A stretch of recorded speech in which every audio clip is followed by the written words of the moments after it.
नमस्कार दोस्तों, स्वागत है आपका ऐसे न्यूज की बहुत ही खास वीडियो में। खास इसीलिए है क्योंकि आज इस वीडियो में हम बात करने वाले थोड़े से कॉन्सेप्ट ऑफ फिजिक्स की बात करेंगे, थोड़े लॉस की बात करेंगे।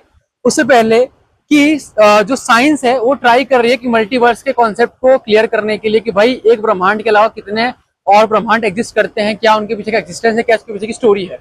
हालांकि आज तक कोई पुख्ता सबूत तो नहीं जुटा पाए हैं। जो भी रिसर्चर्स हैं, पीएचडी स्कॉलर्स हैं, जो टीम है वो नहीं प्रूफ कर पाई है कि मल्टीवर्स एग्जिस्ट करता है कि नहीं करता है। अभी तक हम छोटे से एक पृथ्वी की बात कर रहे थे कि जो हमारा अर्थ है उसके पीछे क्या फिनोमिना है और सारी चीजें कर रहे थे।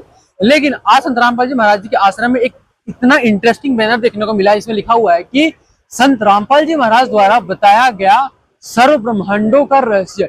यहाँ पर सर्व ब्रह्मांड लिखा है, इसका मतलब है कि जितने भी मल्टीवर्स हैं, जितने भी यूनिवर्स है, उन सभी का कॉन्सेप्ट संत रामपाल जी महाराज जी ने सभी का रहस्य खोल दिया है। हम फ्रेम बाय फ्रेम बात करेंगे और समझने का ट्राई करेंगे और उसको मैं रिलेट करूंगा और फिजिक्स से। जैसे कि यहाँ पे एक ब्रह्मांड आपको, यहाँ पे जो ये इलिप्टिकल शेप में आपको जो चीजें दिख रही है उसमें लिखा हुआ है कि एक ब्रह्मांड का लघु चित्र। ये एक डायग्राम है, इसमें दिखाया गया है कि कितनी चीजें एग्जिस्ट करती हैं एक यूनिवर्स के अंदर। तो पहले हम बात करते हैं पाताल लोक की। पाताल लोक हमने फिल्मों में सुना है और जिसको हेल भी बोलते हैं, कभी कभी अपने हिसाब से बोलते हैं। लेकिन पाताल लोक में कौन कौन चीजें एग्जिस्ट करती है, जैसे कि वित्तल है, महातल है, अतल है, सुतल है, तलातल है, पाताल लोक और रसातल है। ये सारी चीजें आती हैं एक पाताल लोक के अंदर। उसके ऊपर अगर हम चलें, लिफ्ट करें खुद को, तो हम आते हैं पृथ्वी लोक को लेके। यहाँ पे जहां पे हम अभी एग्जिस्ट करते हैं पृथ्वी लोक पे, उसके बाद से ब्रह्मा जी का लोक है, विष्णु जी का लोक है, शिव जी का लोक है, सूर्य है, चंद्रमा है, इंद्र का लोक है, स्वर्ग है, नरक है, उसके बाद धर्मराय का लोक है, मानसरोवर है। उसके बाद और थोड़ा हम ऊपर उठे तो यहाँ पे महा इंद्र का द्वीप है, नकली सतलोक, नकली अलक लोक, अगम लोक और अनामी लोक। ये सारे नकली चीजें हैं। ये सारा जो ब्लू ब्लू आपको पोर्शन दिख रहा है ये सारा पानी है। और उसके बाद से अगर चलें तो यहाँ पे दुर्गा देवी का लोक है, जिसको महाअष्टंगी भी कहते हैं। यहाँ पे मतलब महाब्रह्मा, महाविष्णु और महाशिव जी लोग यहाँ पे एग्जिस्ट करते हैं। इनके मतलब जो ग्रेट फॉर्म्स है उनके। उसके ऊपर चलें तो फिर एक जो ये ब्रह्मांड है, जो आपको ये सब दिख रहा है चीजें, ये एग्जिस्टेंस है कि यहाँ से चीजों को हम निकल सकते हैं इस यूनिवर्स के ऊपर। फिर ये एक पूरा जो है ये सिर्फ एक ही यूनिवर्स की बात चल रही है। इसके और हम ऊपर चलें तो हमको देखने को मिलेगा कि ऐसे ऐसे हमारे पास में 21 यूनिवर्स हैं, 21 हमारे पास में अर्थ है। और जैसे कि इसके अंदर 5 है, इसके अंदर 5 है, इसके अंदर 5 और इसके अंदर 5। तो ये 5 × 4 करेंगे 20 हो जाएगा और सबको मिला के ये 1 हो जाएगा। तो टोटल हमको मिलेगा 21। और यहाँ पे लिखा है ज्योति निरंजन काल, जिस काल ने हमको यहाँ फंसा कर रखा है, हमको इतना कष्ट दे रहा है। किसी को गधा बना रखा है, किसी को सुअर बना रखा है, कहीं फ्लड आ रहा है, कहीं भूकंप आ रहे हैं, किसी को कैंसर है, किसी को कितनी सारी बीमारियां हैं, किसी की आंख फूटी है, टांग टूटा हुआ है। जितने भी कष्ट हम यहाँ सफर कर रहे हैं उसका एक ही श्रेय है जो ज्योति निरंजन को जाता है और जिसने हमको यहाँ पे फंसा रखा है। तो उसके ब्रह्मांड की हम बात करें तो उसके पास 21 यूनिवर्स हैं। जैसे कि कोई पिता किसी अपने पुत्र को 21 प्लॉट दान कर देगी, भैया तेरे 21 प्लॉट है। इस तरीके से ये जो यूनिवर्स है इसके पास 21 ब्रह्मांड है इसके पास में। और उन ब्रह्मांडों की सारी जो चीजें अंदर ही एज इट इज ऐसी ही एग्जिस्ट करती हैं इन सभी के अंदर। उसके बाद हम चले थोड़ा सा ऊपर तो फिर यहाँ पे आपको भौर गुफा दिखेगा। यहाँ पे आपको फिर नकली सतलोक, वही वाली नकली अलक लोक, अगम लोक, अनामी लोक, सारी नकली डुप्लीकेट्स हैं जो लोगों को, जो आत्माओं को भरमाने के लिए यहाँ पे रख रखी है। उसके बाद से हम चलेंगे तो फिर एक ये है जो इस ब्रह्मांड को फोड़ के, या ब्रह्मांड का रास्ता है जो आगे निकलता है। फिर आप यहाँ पे देख सकते हैं, यहाँ पे लिखा है शून्य स्थान। शून्य स्थान मतलब शून्य को अगर हम in terms of concept of physics समझें तो इसको हम इन्फिनिटी लेके चलते हैं कि भाई इन्फिनिटी है, कहाँ तक है। अब इसको थोड़ा अगर हम और जूम आउट करें और हम उसको ऊपर चलें तो यहाँ पे आपको देखने को मिल रहा है कि परमेश्वर कबीर साहब के असंख्य ब्रह्मांडों का लघु चित्र। अब इसमें जो आपको छोटे छोटे डॉट दिख रहे हैं इसके बारे में क्या समझते हैं। पहले तो आपने समझ लिया कि 21 ब्रह्मांड है काल के।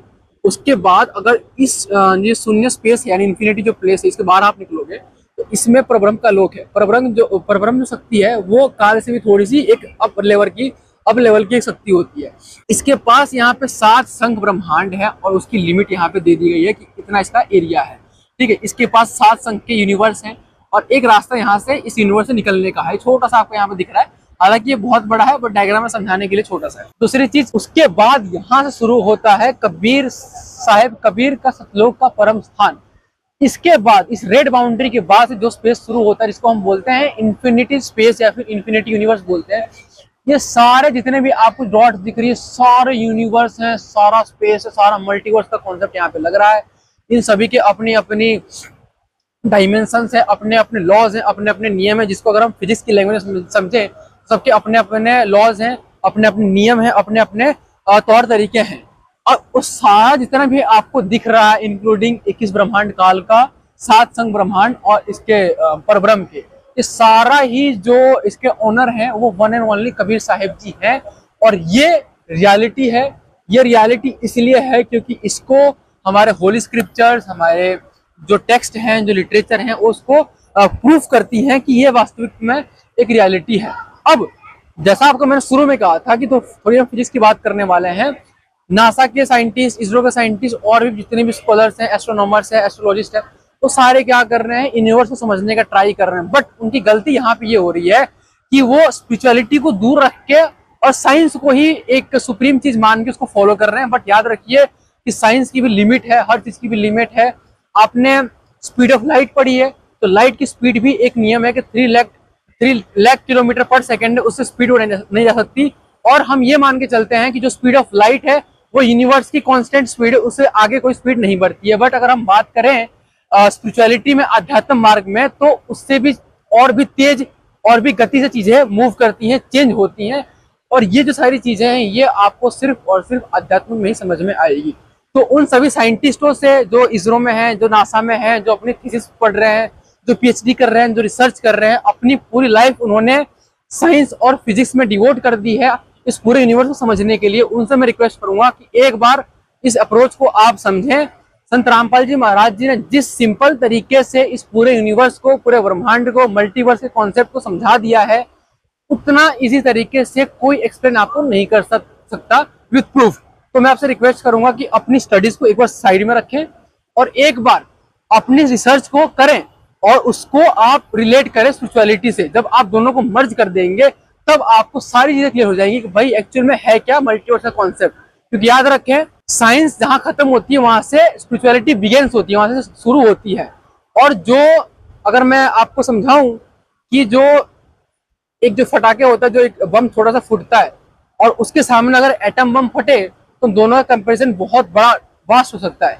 वैसे ही जो हमारे पास साइंस है, उसके कॉन्सेप्ट है, फिजिक्स है, वो इतना छोटा है आध्यात्मिक मार्ग के सामने कि उसकी कोई तुलना नहीं हो सकती।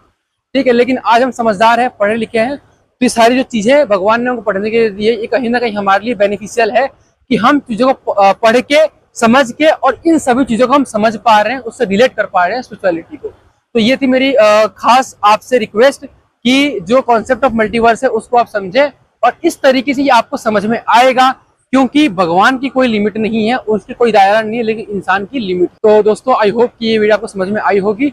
इसी के साथ मैं आपसे विदा लेता हूँ। धन्यवाद।